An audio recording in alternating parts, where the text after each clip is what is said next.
یہ پروردگار کے اپنے فیصلے ہوتے ہیں. تو ہم نے اپنے اساتذہ سے یہی بات سیکھی ہے کہ ہم کچھ نہیں کرتے، وہ مالک ہم سے کرواتا ہے. اس سے فراغت کے بعد ہم نے مصطفی تحریک کی بنیاد رکھی. جی مصطفی امریکہ جانے سے پہلے. صحیح. پھر وہاں پہ صورتحال یہ تھی جب میں پہنچا تو جہاں جمعہ ہوتا تھا ہمارے اس جگہ پہ کے باہر آ کے لوگ پمفر تقسیم کرتے تھے کہ میلاد منانا بدعت ہے اور یہ شرک ہے اور یہ سارے کرنے والے جہنم میں جائیں گے. اچھا. کہ وہاں ایک ہسٹورک ٹاؤن ہے چھوٹا سا کون.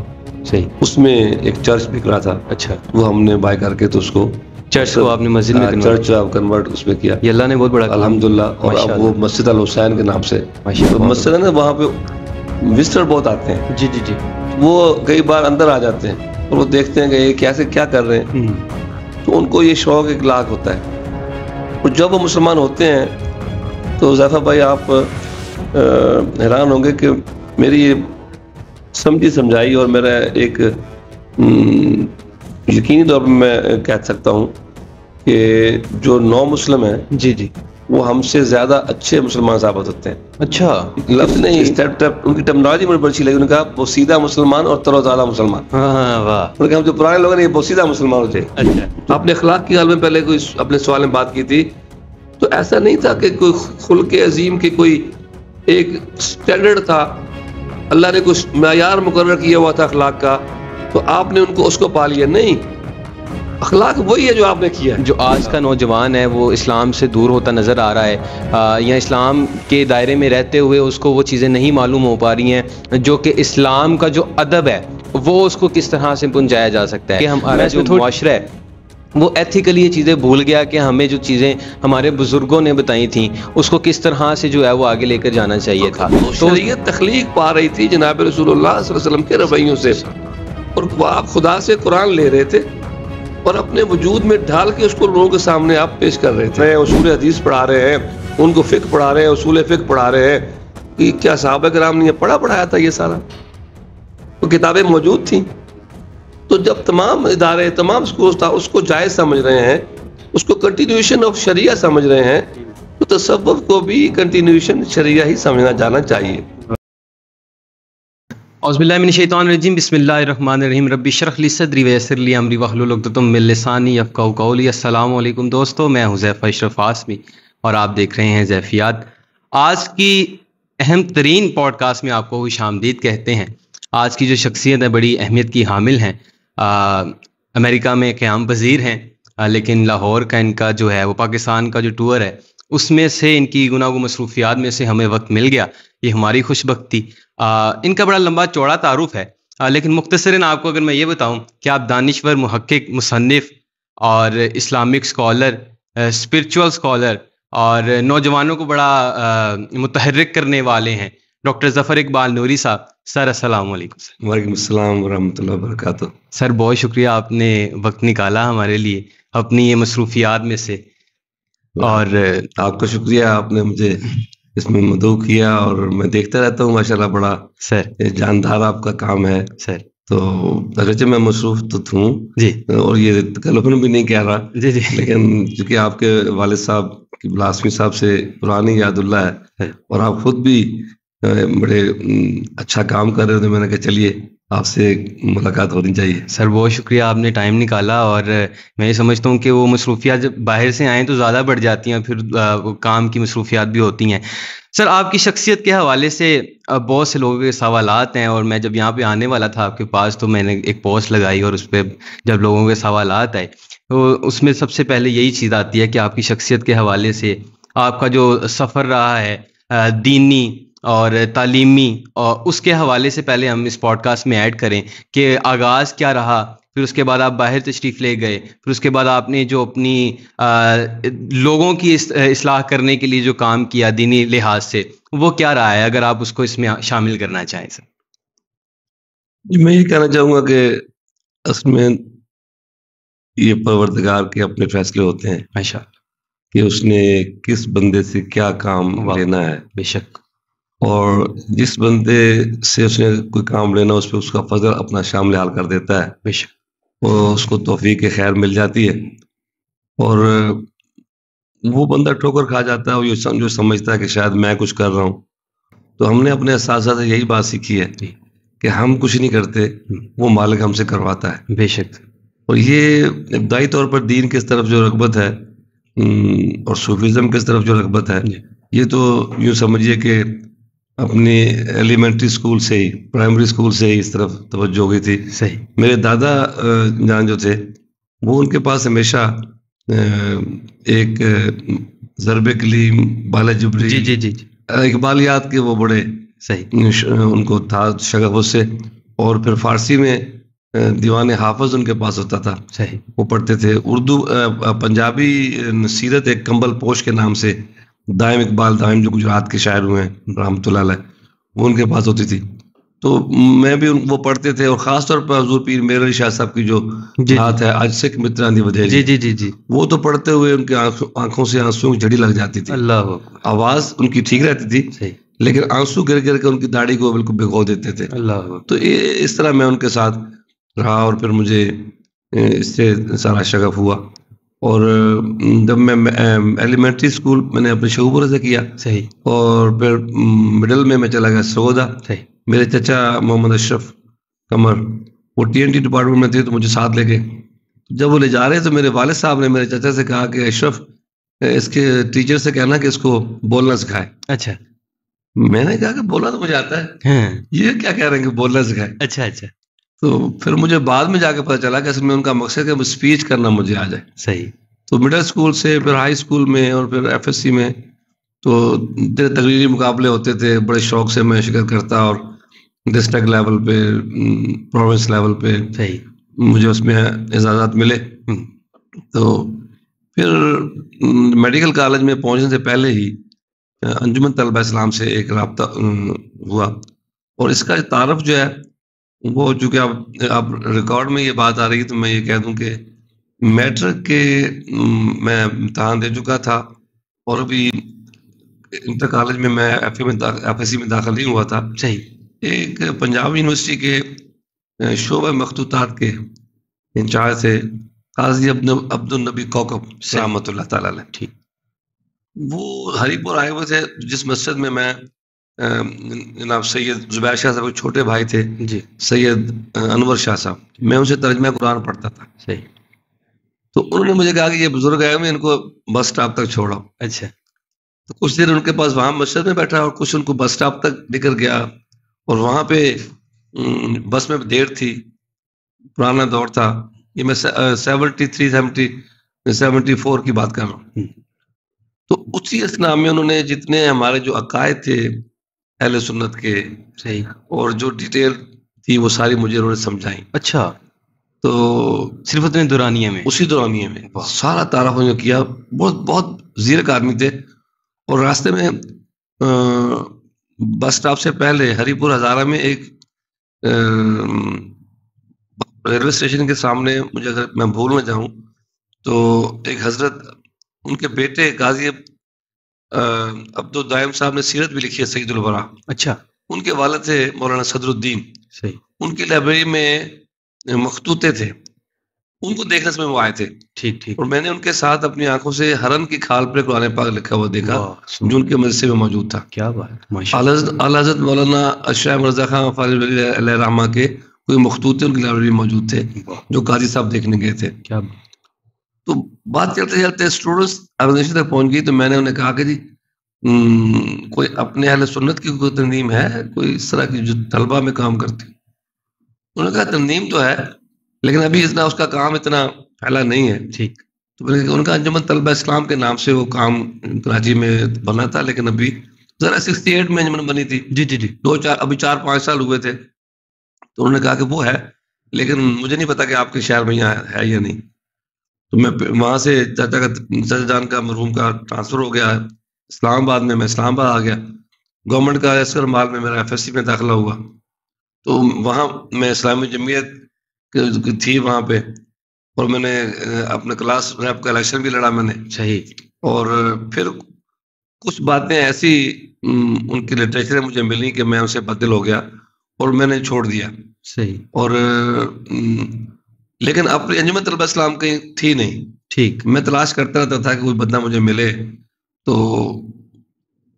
جب میڈیکل کالج پہنچا تو وہاں بھی پھر مجھے جمعیت والوں نے کہا کہ آپ ہماری طرف سے الیکشن لڑیں. صحیح ہے. تو میاں صدیق صاحب اور ڈاکٹر نواز صاحب جو تھے, جی جی, یہ ہمارے ساتھی مجھ سے پہلے یہ ATI میں تھے. یہ انہوں نے, میں نے جب اس طرح لڑکوں سے بات کرتا تھا کہ مجھے تو وہ تنظیم بنانی ہے, صحیح ہے, تو وہ ہمارے میرے فکر کے خیال کے مطابق ہے, تو انہوں نے کہا کہ تو ہم نے بنائی ہوئی ہے.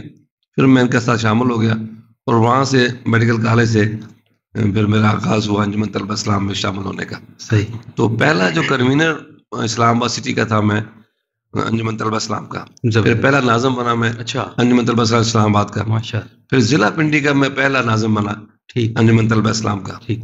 اور انجمن طلبہ اسلام ضلع پنڈی کے ناظم ہوتے ہوئے میں نے لٹریچر جو تھا انجمن طلبہ اسلام کا, سارے سخن جو ابھی تک پڑھا جاتا ہے جی جی بالکل, ہمدرد کے نصاب میں, وہ جی اور انجمن طلبہ اسلام میں شمولیت کیوں, یہ 2 پمفلٹ میں نے لکھے اور مرکز تک وہ گئے. جی جی.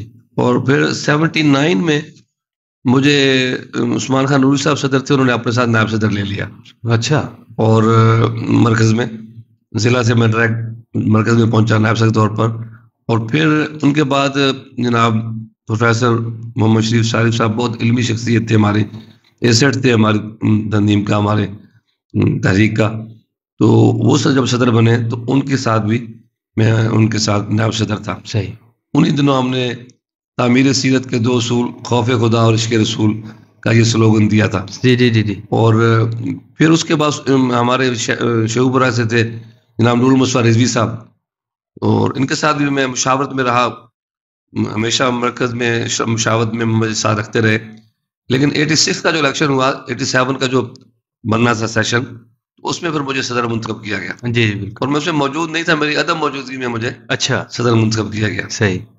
تو اس طرح پھر آگے انجمن طلبہ اسلام میں میں صدر بن گیا. اور 3-4 سال کا جو ٹینیور ہے, وہ لوگ کہتے ہیں کہ وہ دور جو تھا وہ کافی ایک طوفان ویل اور ایک جنون خیز کوئی دور تھا. وہ انجمن طلبہ اسلام میں جب ہم نے کام کیا تو الحمدللہ بڑی اس کی اللہ کے فضل سے, اللہ کی رحمت سے, نبی پاک صلی اللہ علیہ وسلم نظر کرم سے ہمیں اس میں پذیرائی بھی ملی, اور کام پھیلا بھی, کام بڑھا بھی. اسکولوں اور مدرسوں سے نکل کے یونیورسٹیوں میں ہم پہنچے, اور بے شک ہے پھر MSF اور جمعیت اور PSF ان سب سے الیکشن میں ہمارا مقابلہ بھی ہوا, اور ہم الحمدللہ ہم نمبر 1 رہے اس میں. اور سب نے تسلیم کیا کہ انجمن طلبہ اسلام ایک بڑی تنظیم ہے. مختصر سا جی جی میرا تنظیمی. تو اس کے بعد جب آپ باہر چلے گئے تو پیس مشن امریکہ, یہ کیا ہے, اس کے بارے میں بتائیے گا. اور اس کے بعد جب آپ وہاں پہ پریچنگ کرتے ہیں تو کیا آپ کے کیفیات ہوتی ہیں؟ اس میں بھی میں یہاں سے جب انجمن طلبہ اسلام سے جب فراغت ہوئی, بہاول یونیورسٹی میں ہمارا آخری جس میں نے چارج چھوڑا, اور میرے جناب غلام مظفر سعیدی صاحب صدر بنے, تو اس میں جو صورتحال تھی کو 25,000 کے قریب طلبا اس میں شریک تھے, پورے پاکستان تھے ماشاء اللہ. اس سے فراغت کے بعد ہم نے مصطفی تحریک کی بنیاد رکھی. جی جی مصطفی امریکہ جانے سے پہلے. صحیح. اور اس میں مصطفی تحریک میں ہم نے Al-Mustafa welfare society, Al-Mustafa education society, Al-Mustafa cooperative society, Mustafa تحریک کے جو شعبہ جات بنائے تھے, پھر اس میں وکلاء میں, اس میں ڈاکٹرز میں, اس میں انجینئرز میں, زندگی کے ایون کسانوں میں بھی. اچھا. کسانوں تک بھی. ٹھیک. اور جو المصطفیٰ کوآپریٹو سوسائٹی جو تھی, اس کے جو اہداف تھے وہ لوگوں کو اپنے پاس سے قرضے دے کر ان کو اپنے پاؤں پہ کھڑے کرنا تھا. واہ. یہ اخوت کے جو ان کا ماڈل, جو کامیاب ماڈل ہے اس وقت, جی جی جی, اس وقت تک اس کا کوئی نام و نشان نہیں تھا. بالکل صحیح. مصطفی تحریک اس وقت اپنا یہ پیش کر رہی تھی, ماشاء اللہ. لیکن باوجود ہم اپنے ساتھیوں کو کنوینس نہیں کر سکے, اور وہ میں 91 سے لے کر 98 تک کا میرا عرصہ مصطفی تحریک کی میٹنگیں اور اس کے کنونشنز اور سارا, لیکن وہ 98 میں پھر مجھے بلایا گیا انگلینڈ میں, امریکہ میں, اور وہ تھا یہی کہ میں وہاں تقریر کر کے کانفرنس کر کے واپس آ جاؤں گا. ٹھیک. اور علامہ نور المصطفیٰ رضوی صاحب جو ہمارے سابق صدر تھے وہ وہاں رہ جائیں گے. صحیح. لیکن ان کا ویزا لگا نہیں, میرا لگ گیا تھا. اچھا. تو وہ جب وہاں جا کے مجھے پتا چلا کہ وہ تو مجھے روکنا چاہتے ہیں مجھے, تو میں نے اپنے گھر والوں سے پوچھا, قبلہ سیدی میرے استاذ ہیں مفسر قرآن حضرت پیر سید ریاض الشیخ صاحب, ان سے پوچھا تو انہوں نے کہا کہ ٹھیک ہے, اگر ہم تمہارے بچے وہاں تمہارے ساتھ جا سکتے ہیں تو پھر باہر رہ جاؤ. تو وہاں رہ گیا. پھر وہاں پہ صورتحال یہ تھی, جب میں پہنچا تو جہاں جمعہ ہوتا تھا ہمارے اس جگہ پہ کے باہر آ کے لوگ پمفلٹ تقسیم کرتے تھے کہ میلاد منانا بدعت ہے اور یہ شرک ہے اور یہ سارے کرنے والے جہنم میں جائیں گے. اچھا. لیکن الحمدللہ جب پھر کام اللہ نے توفیق دی تو تائید یزدی سے پھر ایسا وقت بھی آیا کہ ایون دیوبندیوں کے جو بزنس سینٹرز تھے، بینکس تھے اور ریسٹورینٹس تھے، انہوں نے خود مجھے بلا کے میلاد کیے. انہوں نے واہ واہ کیا بات. ہر ایک نے میلاد منانا شروع کر دیا اور وہ سارے بند ہو گئی، وہ پروپیگنڈا بھی سارا. اور اب وہ بھلے اس کو مانے یا نہ مانے لیکن وہ اپنے سینٹرز پہ میلاد کے نام سے انہوں نے پروگرام بھی کرنا شروع کر دیے. کیا بات. یہ 2008 تک میں اس تنظیم کے ساتھ رہا، لیکن پھر باوجود وہ تنظیم تھوڑی ناکام ہوئی اور کچھ ایسی وجوہات تھیں کہ مجھے ان سے الگ ہونا پڑا، اور میرے الگ ہونے کے بعد وہ تنظیم بھی ڈس انٹیگریٹڈ ہو گئی. تو 2008 میں پھر میں آیا ہوا تھا عمرے پہ، اور قبلہ سید ریاض حسین صاحب بھی عمرے پہ آئے ہوئے تھے. تو مدینہ منورہ میں گنبد خضرا کے سامنے میں نے ان سے عرض کیا کہ اب مسئلہ یہ ہے کہ پرانی تنظیم نے کارپوریشن بند کر دیا ہے، اور اگر وہاں رہنا ہے تو کوئی کام کرنا چاہیے، تو کیا نام رکھا جائے. اچھا. تو شاہ صاحب کی مشاورت سے گنبد خضرا کے سامنے یہ عہد کر کے کہ یا رسول اللہ صلی اللہ علیہ وسلم پہلے بھی زندگی آپ کے نام پہ گزری ہے، تو اگرچہ امریکہ میں آ گیا ہوں لیکن وہاں بھی آپ ہی کے نظر کرم رہنا چاہتا ہوں. تو وہاں ہم نے انٹرنیشنل یعنی گلوبل پیس مشن کا نام رکھا. جی جی جی کہ واپس جا کے رجسٹر کرائیں گے. جب امریکہ جا کے اس کو رجسٹر کرانے لگے تو اس نام کی آلریڈی تنظیمیں موجود تھیں، تو ہمیں جو نام اپروو ہوا ہمارے لیے وہ انٹرنیشنل پیس مشن کا تھا. صحیح. تو پھر ہم نے وہ اس کو شروع کر لیا ماشاءاللہ. اور اس کے تحت پھر جمعہ کی نماز اور دروس قرآن اور دروس احادیث اور ینگسٹرز کے لیے سنڈے اسکول اور پھر سمر کیمپس اسٹوڈنٹس کے لیے بچوں کے لیے الگ الگ اور محافل ذکر، اس طرح کے اس کے کام شروع ہوئے. صحیح. اس وقت سے مسلسل ہم اس کوشش میں تھے کہ کوئی ہمیں اپنی جگہ ملے. یہ سارے کرایہ کی جگہ پہ کام ہوتے تھے. بالکل صحیح. پرماننٹ جگہ مل جائے تاکہ ہم مسجد بن جائے اور کوئی ادارہ بن جائے. تو وہ 2021 میں آ کے ہمیں کامیابی ملی کہ وہاں ایک ہسٹورک ٹاؤن ہے چھوٹا سا کون، صحیح، اس میں ایک چرچ بک رہا تھا. اچھا. وہ ہم نے بائی کر کے تو اس کو چرچ کو آپ نے مسجد میں چرچ کنورٹ اس میں کیا. یہ اللہ نے بہت بڑا الحمدللہ. اور اب وہ مسجد الحسین کے نام سے وہاں پہ کام ہو رہا ہے. صحیح. اچھا ڈاکٹر صاحب، آپ نے MBBS کی ڈاکٹریٹ اس میں ہے، تو آپ نے اس کو پریکٹس نہیں کیا؟ بس جیسے میں نے کہا کہ اللہ کریم کے اپنے فیصلے ہیں. صحیح. میں جب بھی میں نے اپنے فیلڈ میں واپس جانے کی کوشش کی، اچھا، تو اللہ نے کہا کہ یہ میں دو راہ آیا اور میں اس راستے پہ جانے بجائے دوسرے راستے کی طرف نکل گیا. صحیح. میں جب مجھے صدر بنایا گیا تھا ATA کا، اس وقت بھی میں پاس آؤٹ ہو کے ہسپتال جا چکا تھا. اچھا. وہاں سے مجھے کھینچ کے یہ لائے کہ آپ واپس آؤ، تمہاری ضرورت ہے. تو پھر وہیں سے پھر مجھے دینی تعلیم کا رجحان بنا اور میں نے قبلہ شاہ جی کے ساتھ ان کے ادارہ تعلیمات اسلامیہ میں داخل ہو گیا. ایک اسپیشل کلاس بنائی تھی انہوں نے جس میں ڈاکٹرز بھی تھے، وکلاء بھی تھے، کوئی سیکشن افسرز بھی تھے. تو وہ مخصوص کلاس تھی جن کو ایک شارٹ درس نظامی انہوں نے ترتیب دیا تھا جو ہمارے لیے بنایا گیا تھا کہ اس طرح آپ پڑھیں گے. اور اس طرح وہ بھی شاہ صاحب کی اتنی کرم نوازی تھی کہ چونکہ میں ساتھ دورے بھی کرتا تھا. جی جی. تو جب میں نہ ہوں تو وہ کلاس نہیں لیتے تھے. اچھا. کہ وہ چونکہ ایبسنٹ ہوگا تو کلاس رہ جائے گی، تو جب آ جائے گا تو پھر کلاس لیں گے. صحیح. تو یہ اس سلسلہ یہیں سے شروع ہو گیا تھا اسلامی ایجوکیشن کا. صحیح. وہ جانے سے پہلے مجھے ادارہ سے سرٹیفکیشن میری ہو گئی تھی اسلام ایجوکیشن کی. تو وہاں پہ پھر یہ جو میں نے کہا کہ چرچ کو ہم نے مسجد بنایا. جی جی جی. تو پچھلے درمیان میں لمبی بات ہو جائے گی، بہت ساری ناکامیاں بھی ہمارے حصے میں آئیں. ٹھیک ٹھیک. کہ کسی نہ کسی وجہ سے پروجیکٹ رہ جاتے تھے، لیکن الحمدللہ اب جو ہے اللہ کا کرم ہے، کام شروع ہو گیا وہاں پہ. صحیح. اچھا ڈاکٹر صاحب، آپ وہاں پر موجود ہیں اور پریچنگ کرنا، اس حوالے سے بتائیے گا کہ وہاں پر رہ کر پریچنگ کرنا کتنا مشکل ہے، کیونکہ وہاں پر تو غیر مسلم بھی ہیں، ملحدین بھی ہیں، اس کے علاوہ جو مسلمان ہیں ان کے عقائد کو کتنا درست رکھنے کے لیے جو ہے نا آپ کا کتنا کردار ہے، اور وہ ان کو جو مشکلات پیش آتی ہیں آپ ان کو کیسے دیکھتے ہیں؟ بڑا اچھا آپ نے سوال کیا ہے کہ عام طور پر ہم اخبارات میں اور میڈیا میں دیکھتے ہیں کہ یہ ایک کلیم آتا ہے جی کہ جی ویسٹ میں اور امریکہ میں بھی سب سے جو فاسٹسٹ گروئنگ ریلیجن جو اسلام ہے، جی جی، تیزی سے پھیلنے والا مذہب اسلام ہے. الحمدللہ. ہمارے ایک اسکالر تھے لوکل امریکن اسکالر تھے، وہ 1930s میں مسلمان ہوئے تھے. اچھا. مصر پڑھنے گئے تھے اور وہاں الازہر میں مسلمان ہوئے تھے، اور ابھی 4-5 سال پہلے وہ فوت ہوئے ہیں. He was an old age person and he was a very confident about Islam and he was a Sufi scholar.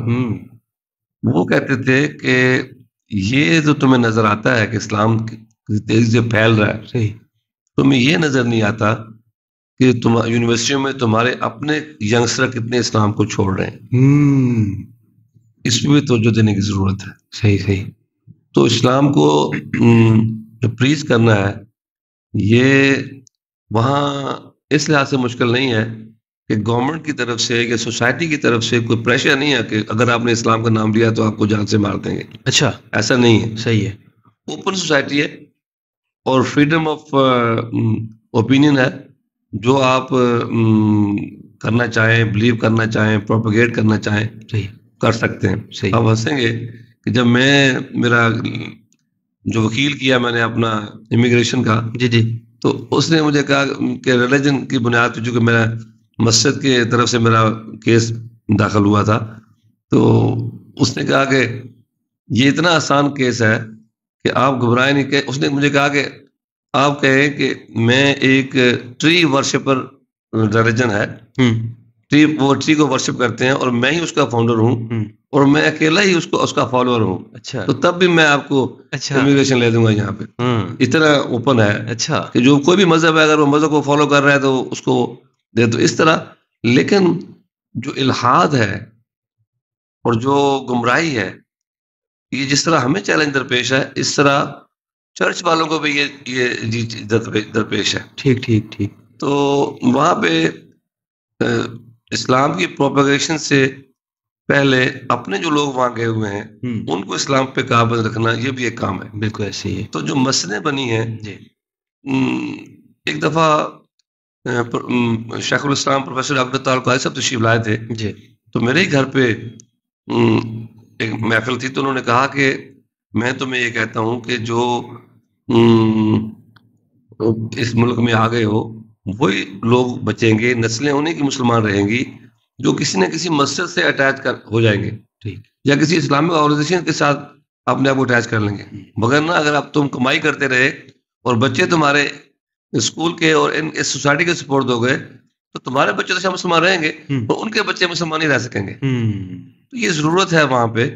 تو مسجدیں ہماری جو جتنی زیادہ بنی ہیں وہاں پہ الحمدللہ، مسجدیں اپنے پرانی مسلم کمیونٹی کو جو پہلے یہاں سے اپنے ملکوں سے، پاکستان سے، بنگلہ دیش سے، انڈیا سے، ایران سے، مصر سے، شام سے، مختلف سارے ملکوں سے وہاں لوگ آئے ہوئے ہیں، تو انہوں نے اپنی اپنی مسجدیں بنائی ہوئی ہیں.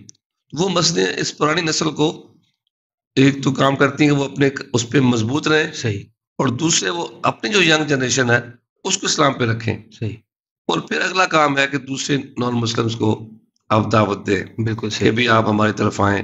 تو اس کا ایک طریقہ جو ہے انٹرفیتھ پروگرام کیے جائیں، صحیح. جیسے ہم اپنی مسجد میں ابھی اس طرح ویل آرگنائز اگرچہ نہیں ہے، لیکن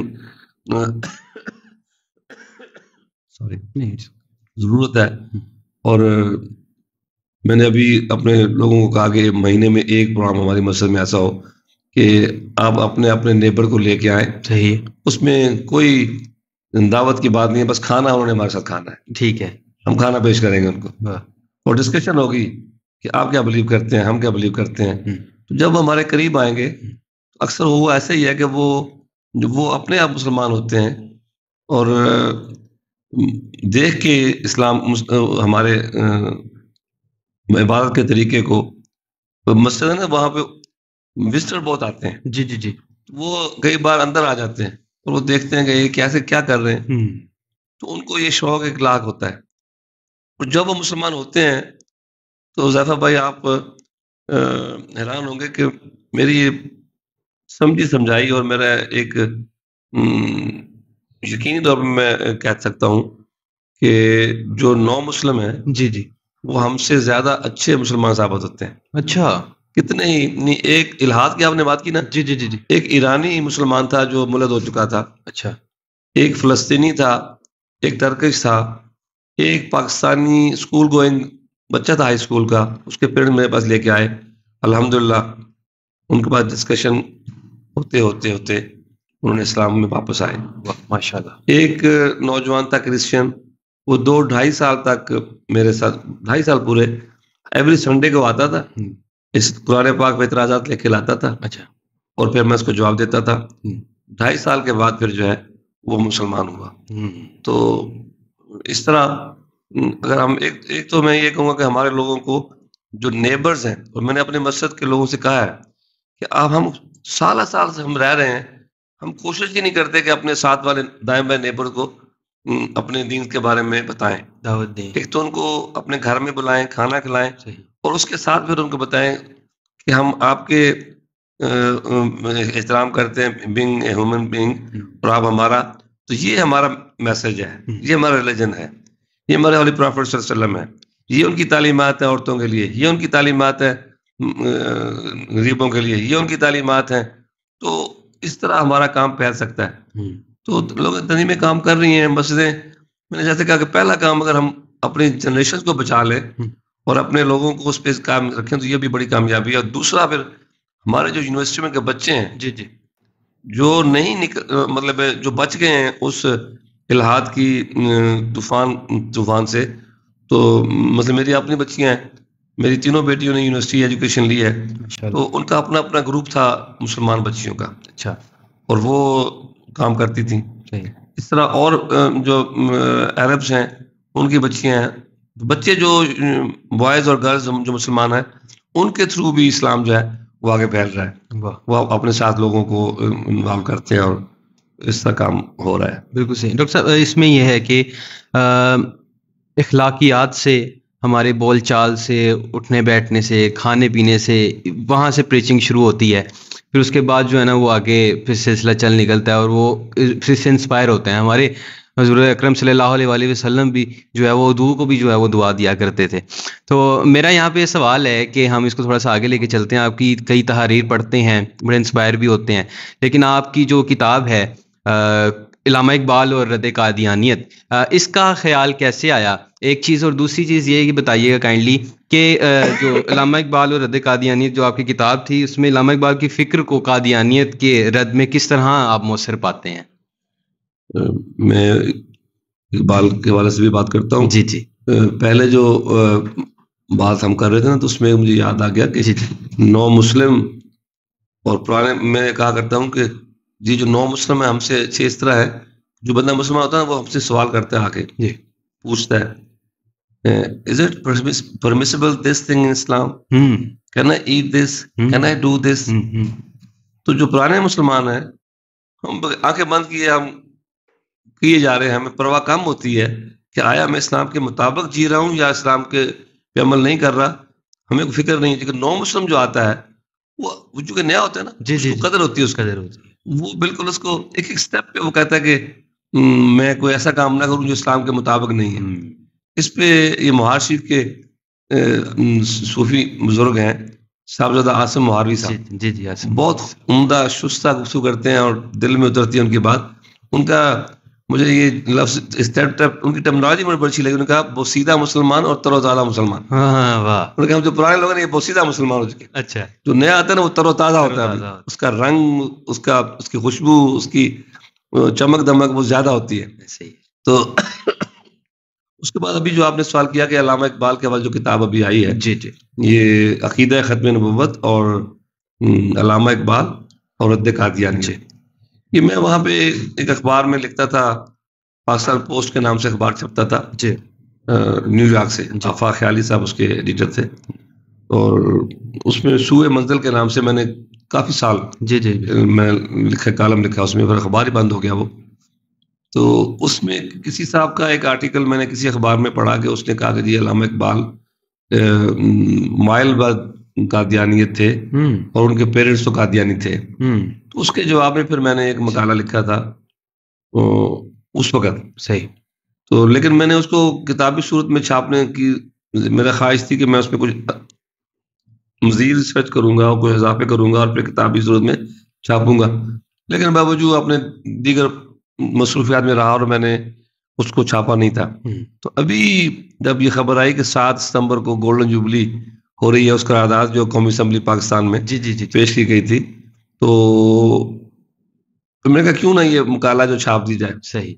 تو نیر صدیقی صاحب ہمارے دوست ہیں، کھاریاں میں سخنگر کے نام سے پبلیکیشن ادارہ ہے ان کا، تو انہوں نے من سے بات کی، انہوں نے لے کے 5 دنوں میں کمپوز بھی کیا، 5 دنوں کو چھاپا بھی، اور 7 ستمبر کو لے کے لاہور پہنچ گئے تھے. واہ. تو اس میں زیادہ فوکس میں نے اس کتاب کے جو سمجھیں کہ 3 پورشن ہے. ٹھیک ہے. پہلا تو ہے عقیدہ ختم نبوت کیا ہے. ٹھیک ہے.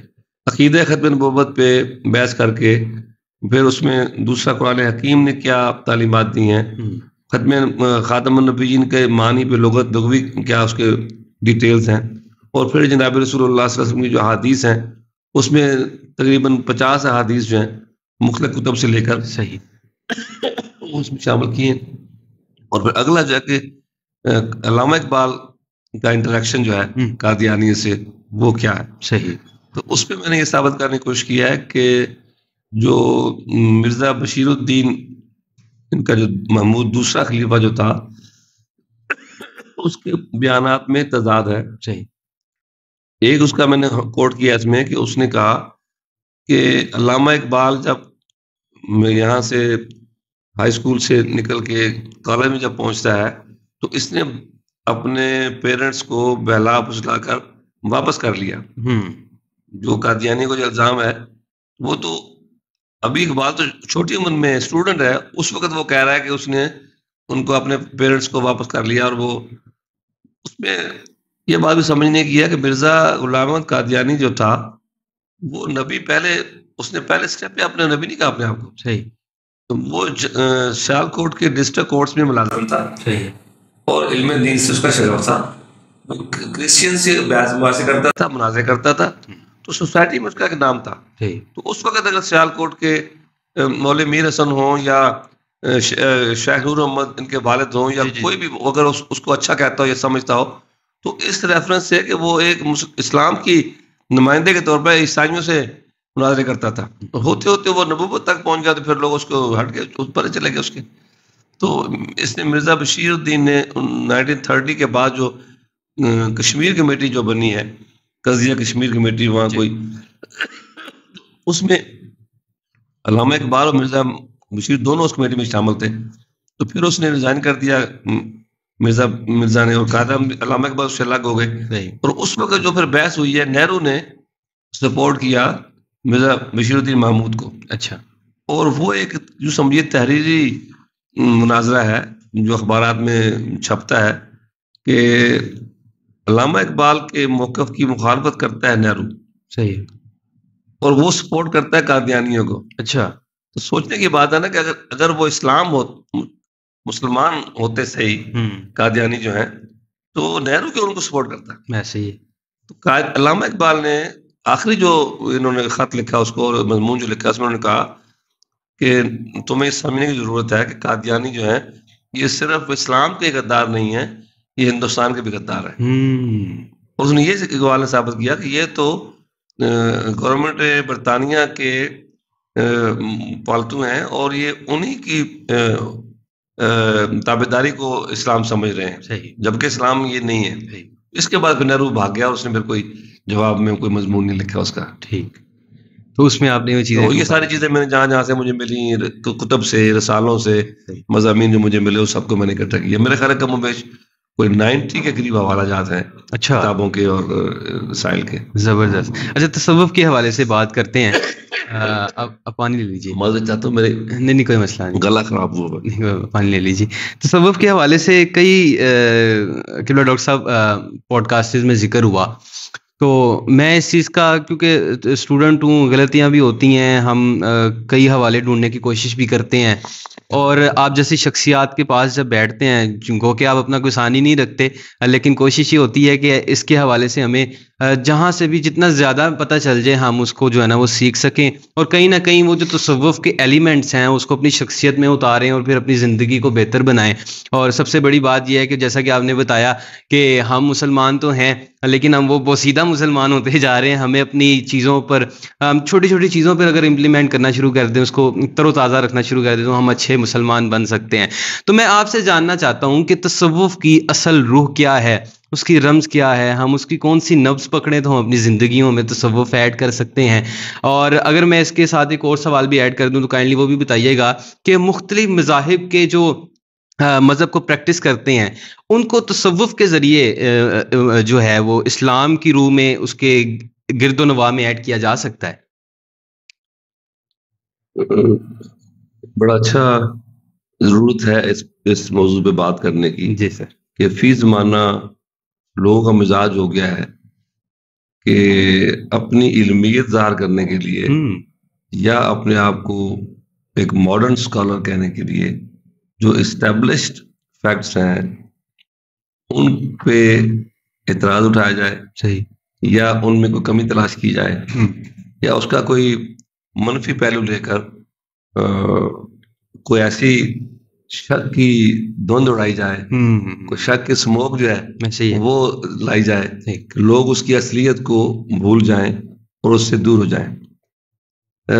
عام طور پر لے مین کی لینگویج میں بات کروں تو کہتے ہیں یہ 2 نمبر پیر ہیں، خانقاہوں میں یہ ہو رہا ہے، وہاں پہ اسلام کے خلاف چیزیں ہو رہی ہیں، وہ پیسے کمانے کا دھندا ہے، تعویذ کرتے ہیں، یہ کرتے ہیں، اس کو لوگوں نے تصوف سمجھ لیا ہے۔ اچھا، اور کہتے ہیں کہ جی یہ تو غلط ہے اور یہ اس طرح کر رہے ہیں۔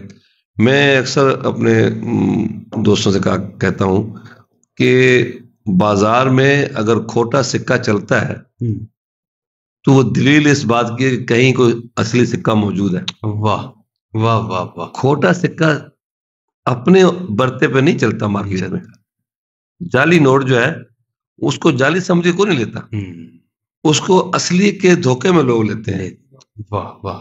اس کا مطلب دیر از سم جینوئن پرنسپل، دیر از سم جینوئن انسٹیٹیوٹ جس کی کاپی لوگوں نے منفی کی ہے، نیگیٹو کوئی امپرنٹ بنایا ہے۔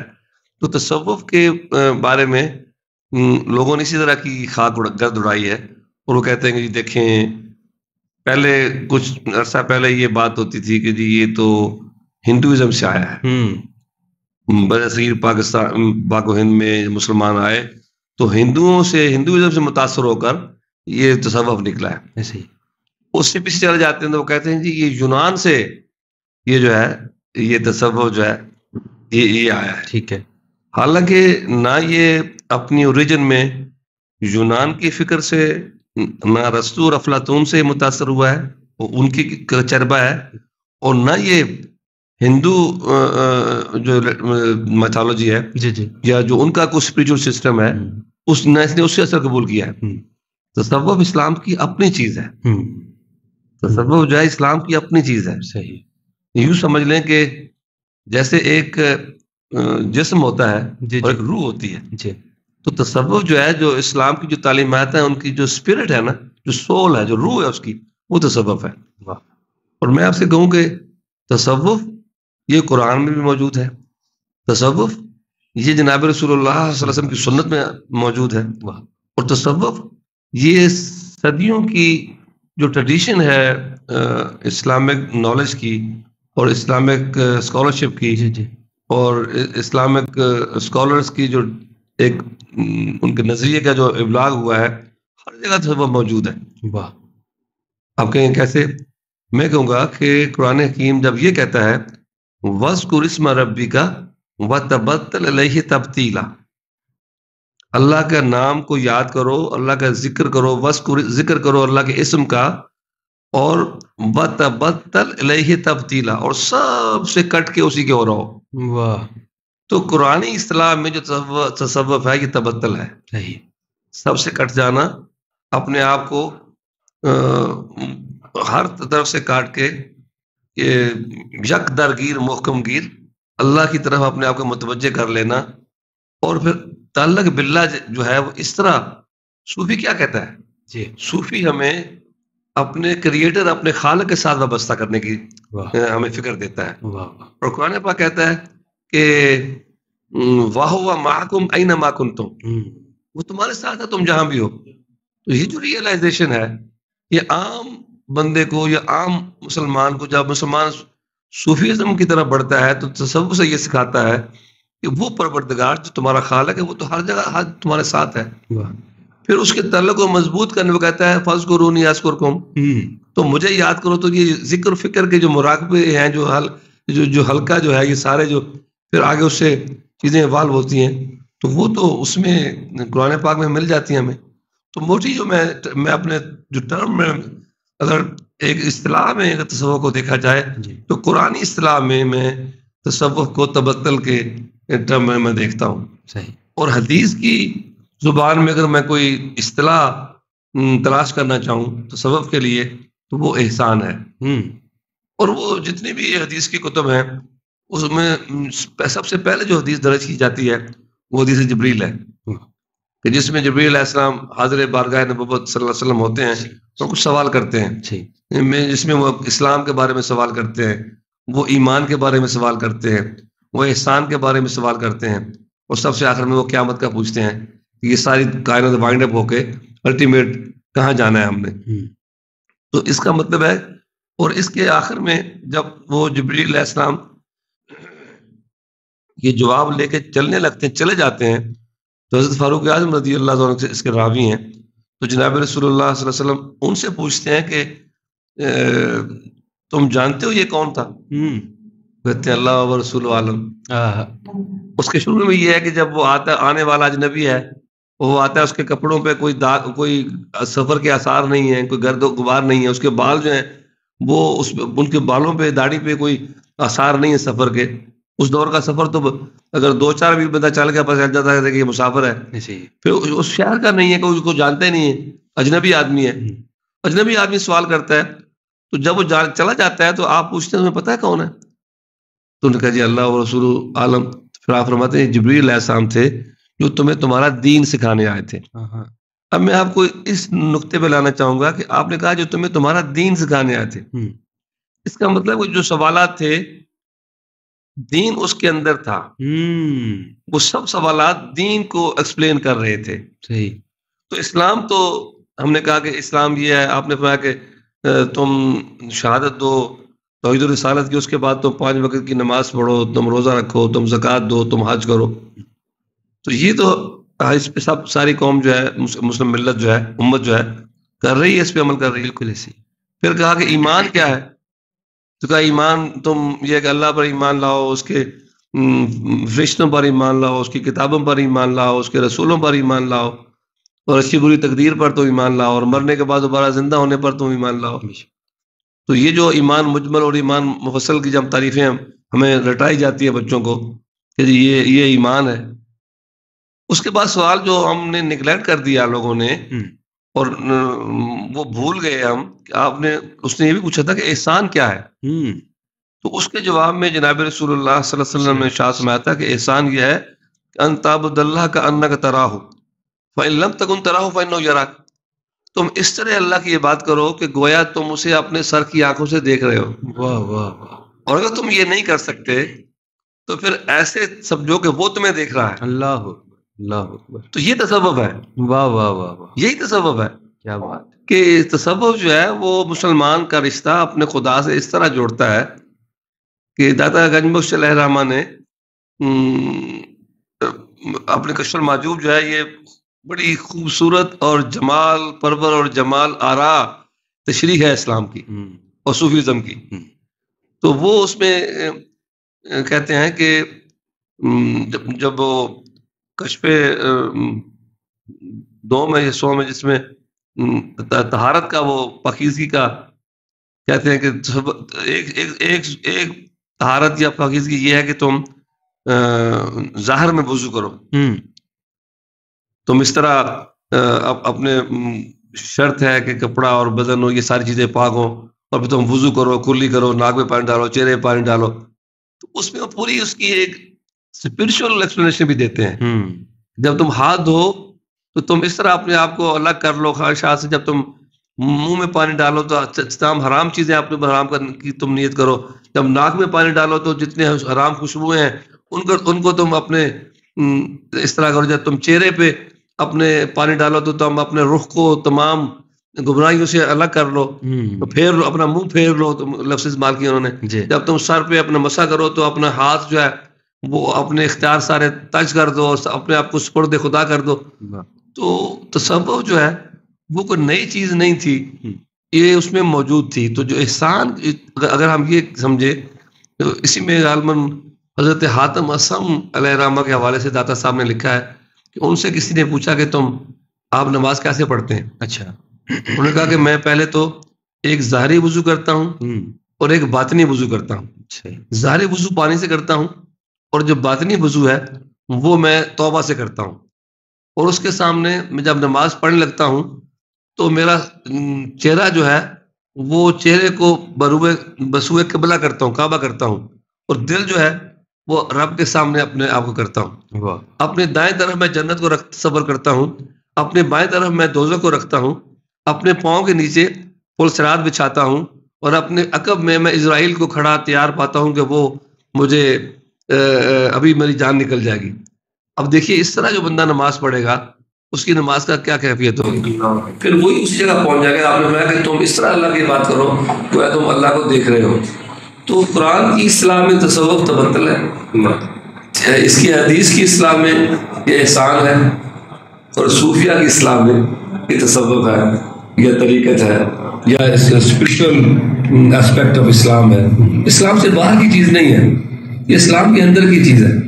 اس لیے کہ کشف المعجوب میں ہی حضرت زید بن حارثہ کا ایک واقعہ نقل کیا ہے صاحب نے کہ جناب رسول اللہ صلی اللہ علیہ وسلم ان سے سوال کرتے ہیں کہ کیف اصبحتم، کیف اصبحت یا حارثہ، حارثہ تم نے آج کس حال میں صبح کی ہے؟ تو انہوں نے کہا کہ میں نے ایمان کی حالت میں نے صبح کی ہے. کہا تمہارا ثبوت تمہارا کیا ہے تمہارے پاس کا اس کا؟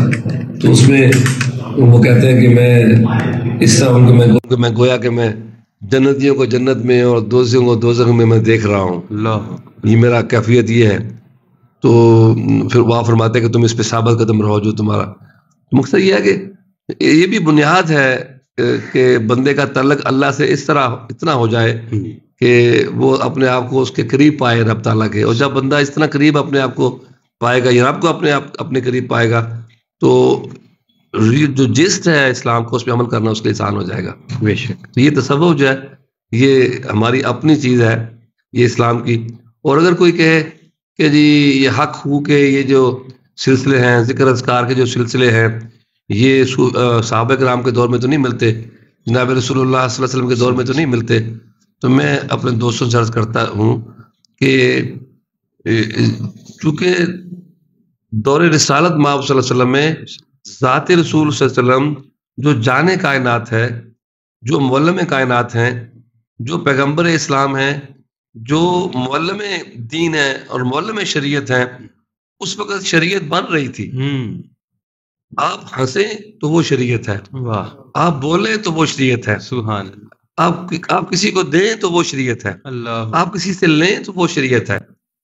ضابطے تشکیل پا رہے تھے. آپ نے اخلاق کی حال میں پہلے کوئی اپنے سوال میں بات کی تھی، تو ایسا نہیں تھا کہ کوئی خلق عظیم کے کوئی ایک سٹینڈرڈ تھا، اللہ نے کچھ معیار مقرر کیا ہوا تھا اخلاق کا تو آپ نے اس کو پا لیا. نہیں، اخلاق وہی ہے جو آپ نے کیا ہے. اللہ. خلق عظیم وہی ہے جس کا ظہور آپ کے وجود سے ہوا ہے. کیا بات ہے. جو آپ نے کیا وہ حسن ہے، سبحان اللہ. جو آپ نے کیا وہ جمال ہے، جو آپ نے کیا وہ خلق عظیم ہے. اللہ. تو اس وقت تو شریعت تخلیق پا رہی تھی جناب رسول اللہ صلی اللہ علیہ وسلم کے رویوں سے، اور وہ آپ خدا سے قرآن لے رہے تھے اور اپنے وجود میں ڈھال کے اس کو لوگوں کے سامنے آپ پیش کر رہے تھے. اللہ. تو اس وقت اگر آپ تلاش کرنا چاہیں کہ جی کوئی حدیث کی کتاب نہیں ملے گی آپ کو، اس وقت آپ کو تفسیر آپ دیکھنا چاہیں نہیں ملے گا آپ کو، اس وقت کا علم کلام آپ تلاش کرنا چاہیں تو علم کلام نہیں ملے گا آپ کو، اس وقت آپ کوئی فقہ اور اصول فقہ تلاش کرنے نہیں ملے گا آپ کو. تو تصوف پر اعتراض کرنے والوں سے ہم یہ کہیں گے کہ ہمیں صحابہ کرام کے دور میں کوئی فقہ کے اصول بتائیے نا.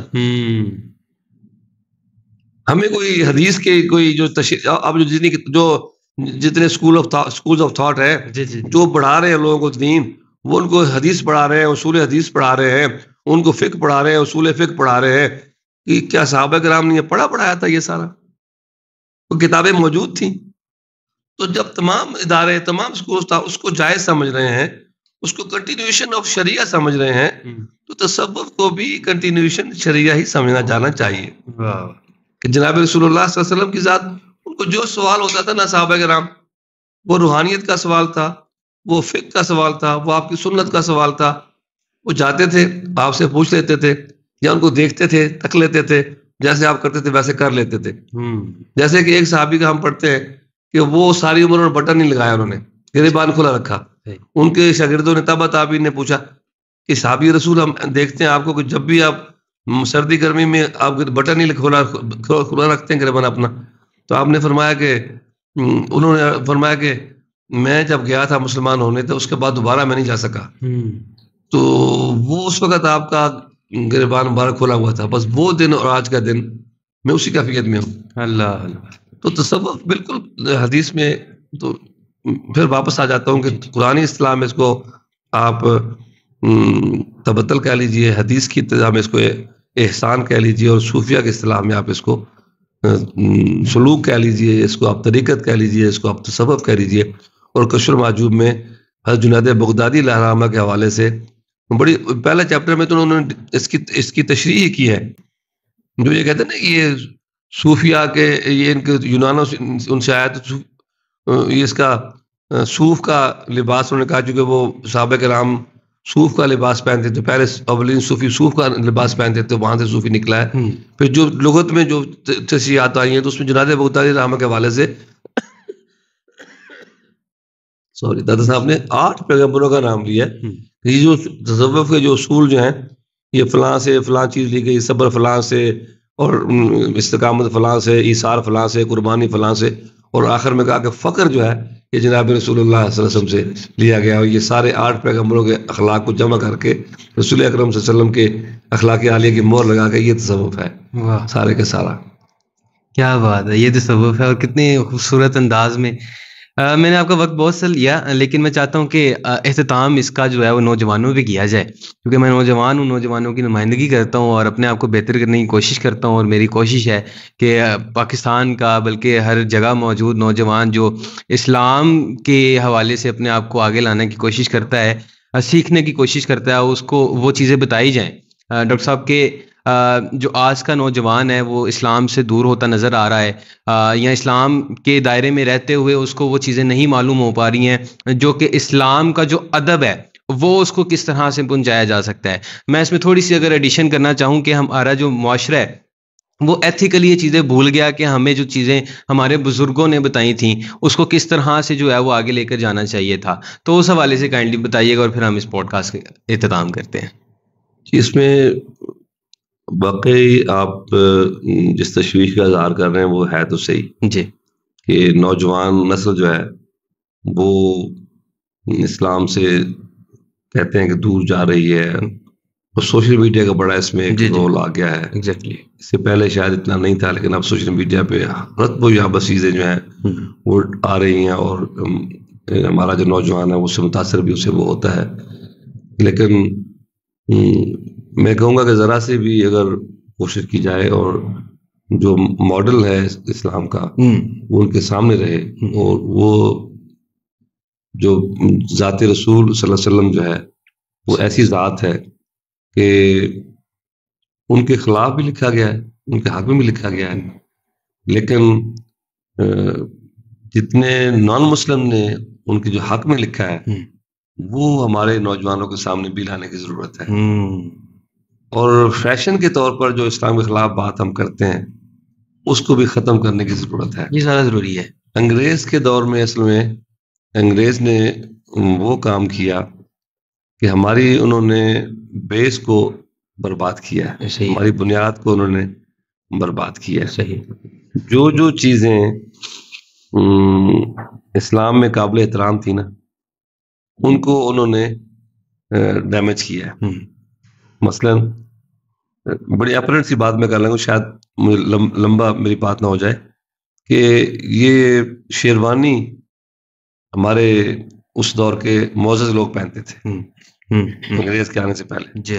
کلاه پگڑی جو تھی یہ ہمارے جو ریاستوں کے نواب اور سردار اقتدار میں بادشاہوں کے پاس اٹھنے بیٹھنے والے تھے وہ پہنتے تھے.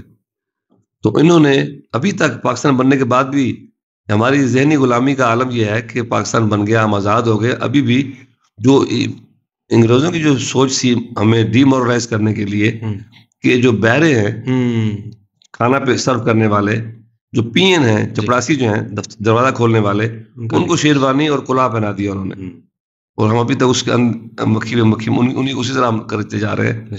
تو ایسا، تو اسی طرح جو مسجد تھی اور جو مسجد کا امام تھا انگریز کے آنے سے پہلے، وہ ایک سوشل ریلیجس پرسنالٹی تھی، جو پنچایت کا لیڈر بھی تھا، جو گاؤں کا مسجد کا امام تھا. وہ صرف 5 وقت کا امام نہیں تھا، وہ مسجد کا مولم بھی تھا، وہ استاد بھی تھا، اور جو گاؤں کے جھگڑے ہوتے تھے نا سارے، وہ اس کا پنچایت کا سربراہ بھی وہ تھا، اسی کے پاس آ کے وہ فیصلے ہوتے تھے. تو ایک سوشل سٹیٹس تھا اس کا. انہوں نے اس کو ملا کے لفظ سے تعبیر کر دی، یہ ملا ہے، ڈیگریڈ کر دیا. ان کے آنے سے پہلے مسجدوں کی اپنی جاگیریں تھیں، پراپرٹیز تھیں، اور امام جو تھا وہ اس کا ہاتھ ایسے نہیں تھا مسجد کمیٹی کے سامنے. انہوں نے آگے مسجدوں کی پراپرٹی جو اونرشپ ختم کر دی. اور یہ پھر بھی میں کہتا ہوں کہ مسجد کے ملا کی ہمیں احترام کرنا چاہیے کہ یہ وہ ہے جو اس انگریز کے اس غاصبانہ دور میں قال اللہ و قال رسول کی صدا کو اس نے بھوکا رہا. مسجد کا مولوی جو ہے اس نے مانگ کے روٹی کھائی گھروں سے. ابھی بھی گاؤں میں دیہاتوں میں چلے جاؤ آپ تو گاؤں والے اس کو روٹی دیتے تھے. میرے بچپن میں امام صاحب آ کے گھروں سے کھانا مانگ کے لے کے جاتے تھے، مولوی صاحب جو تھے. تو یہ انہوں نے اتنا ڈیگریڈ کر دیا اس کو کہ نہ اس کی بات میں وزن رہا، نہ اس کا کوئی سوشل سٹیٹس رہا. اور جب یہ انفارمیشن جو ہے، یہ نالج بن گئی کہ اب سوشل میڈیا میں ہر شے جو ہے وہ اویلیبل ہے، کلک کرو اور یہ حدیث ہے، کلک کرو اور اس موضوع پہ یہ حدیث ہے، کلک کرو یہ حدیث ہے. تو انہوں نے اس اہمیت کو ختم کر دیا. تو نوجوانوں میں فیشن کے طور پر کہ جی ماڈرن کہلانے کے طور پر جو اسلام کی بات کرے گا، اور خاص طور پر میں دیکھتا تھا، اب تو میں اپنے بڑھاپے میں پہنچ گیا، جب ہم کالجوں میں کام کرتے تھے تو لوگ نوجوان جو ہے نا جتنا انگریزی درمیان میں بولے گا سمجھیں گے یہ زیادہ پڑھا لکھا. مجھے بڑی اچھی لگی بات ان کی صاحبزادہ عاصم بہاری صاحب کی کہ انہوں نے بڑا، حالانکہ وہ امریکہ کی یونیورسٹی میں لیکچر دینے جاتے ہیں، پڑھا بھی ہے انہوں نے اور پڑھانے بھی جاتے ہیں. تو انہوں نے کسی نے پوچھا کہ یہ آپ نے اس لیے پہنتے ہیں کہ لوگ اب تو وہی سمجھیں. انہوں نے کہا نہیں، میں اس لیے پہنتا ہوں کہ آپ لوگوں نے سارا جو نالج ہے وہ پینٹ کوٹ ٹائی میں سمجھ لیا ہے، میں کہوں گا اس میں بھی نالج ہو سکتا ہے. صحیح. تو نوجوانوں کو یہ باور کرانے کی ضرورت ہے کہ اسلام کوئی دقیانوسی مذہب نہیں ہے. اسلام جدید سے جدید جو سچویشن ابھرے گی اس کے ساتھ وہ چل سکتا ہے اور چلتا ہے، بلکہ وہ لیڈر رہا ہے. تو ابھی بھی وہ لیڈ کر سکتا ہے اگر ہم لوگ جو ہیں اس کو کوئی پرانے زمانے کی بات نہ سمجھیں. تو نوجوانوں کو میں تو یہی سمجھوں گا کہ جو اصل تصوف ہے نا، اگر نوجوانوں کو اس طرف لایا جائے اور انہیں کہا جائے کہ اپنے رب کے ساتھ تمہارا تعلق کیسے بن سکتا ہے، تو احترام اور ادب اور پیرنٹس کے ساتھ جو میں تو بڑا اس میں بلنٹ ہوں. کوئی میرے پاس کوئی جھگڑا کوئی آتا ہے ماں باپ کا تو میں تو ڈائریکٹ کہتا ہوں کہ والد تمہارے جو پیرنٹس ہیں وہ اگر کافر بھی ہو نا تب بھی تمہیں ان کا احترام تم پہ لازم ہے. صرف ایک بات میں قرآن پاک نے کہا کہ تم اپنے ماں باپ کی حکم جولی کر سکتے ہو، نافرمانی کر سکتے ہو، وہ اس بات میں ہے کہ وہ تمہیں خدا کے ساتھ کسی اور کے ساتھ شریک ٹھہرنے کا حکم دیں. باقی ہر کام میں تمہیں ماں باپ کی عزت کرنی ہے. تو یہ جو میسج تھا نا یہ ہم نے دینا بھی بند کر دیا ہے. ہماری مسجد کے ہمارے محراب سے یہ آواز بھی آنا کم ہو گئی. ایک خاص تھیولوجیکل کوئی ہمارے جو ٹاپکس ہے اسی پہ ہم بات کرتے رہتے ہیں. بالکل ایسے ہی ہمیں جو ڈے ٹو ڈے لائف کے جو ہے نا اس پہ بات کرنی چاہیے. ایگزیکٹلی. یہ سچ بولنے کی کیا اہمیت ہے، انصاف سے بات کرنے کی کیا اہمیت ہے، اس انٹریکشن کی کیا کیا کیا اہمیت ہے، نوجوانوں کے اور بوڑھوں کے انٹریکشن کی کیا نوعیت ہے، اپنے میاں اور بیوی کے تعلقات کی کیا نوعیت ہے، ساس اور بہو کے تعلقات کی کیا نوعیت ہے، بیٹی اور ماں کے تعلقات کی کیا نوعیت ہے. جو پریکٹیکل ہماری جو لائف ہے نا، ہم کاروبار کرتے ہیں تو کاروبار میں آنیسٹی کی کیا کیا اہمیت ہے. تو یہ ساری باتیں اگر ہم نوجوان کو پریکٹیکل سکھائیں نا، اور پھر ساتھ ان کو کسی ایک صوفی کے دامن سے وابستہ کر دیں. کل بھی تصوف نے ہماری نسلوں کو بچایا تھا، اور آج بھی یہ تصوف کی جو روحانی جو اسپرچل اسپیکٹ آف اسلام کا ہے، یہ ان کے سامنے رکھیں گے تو ان کو سکون بھی ملے گا، اور یہ معاشرے کی گرد و غبار سے، اسموگ سے بچ بھی سکیں گے اور اچھا پیغام بھی آگے پہنچا سکیں گے. ڈاکٹر صاحب آپ کے ٹائم کا بہت شکریہ. بہت سے اہم موضوعات پہ بات ہوئی. میں نا بہت سی پوڈ کاسٹ میں اینڈ پہ یہ کہہ دیتا ہوں کہ میری جو تشنگی ہے وہ کبھی ختم نہیں ہوگی کیونکہ میرے اندر نا وہ چیز ہے کہ میں سیکھوں، زیادہ سے زیادہ سیکھوں. اور آپ کی مجھے ویسے نا وقت کی جو ہے وہ پابندی کا بھی معلوم ہے اور آپ کی مصروفیات کا بھی علم ہے، لیکن جو ہے وہ بہت سی باتیں ہو گئیں اور بہت سی باتیں رہ گئی. انشاءاللہ آپ نے کبھی اور موقع دیا، اللہ نے چاہا تو پھر انشاءاللہ وہ بھی اس میں ایڈ کریں گے. ہمیں دیجیے اجازت، انشاءاللہ آپ سے اگلی پوڈ کاسٹ میں ملاقات ہوگی. ڈاکٹر صاحب کی شخصیت اتنی وسیع ہے کہ ان کے حوالے سے میں کیا کیا چیزیں ایڈ کروں، آپ کو ان کی گفتگو سن کر ہی مزہ آ گیا ہوگا. اور جو تصوف کو انہوں نے بیان کیا، جس شعلہ بیانی کے ساتھ بات کرتے ہیں، اور سیدی مرشدی یا نبی کے جو نعرے ہیں وہ ایسے ہی نہیں لگتے تھے، وہ ان کی شخصیت میں بھی پائے جاتے ہیں. غلام ہے رسول کے غلام ہیں، ڈرائیں گی بلا کسے یہ راستے کی سختیاں، ہم عظمت بطول کے ہیں پاسباں. سر آپ کا ایک بار پھر سے شکریہ. السلام علیکم، اللہ حافظ، پھر ملاقات ہوتی.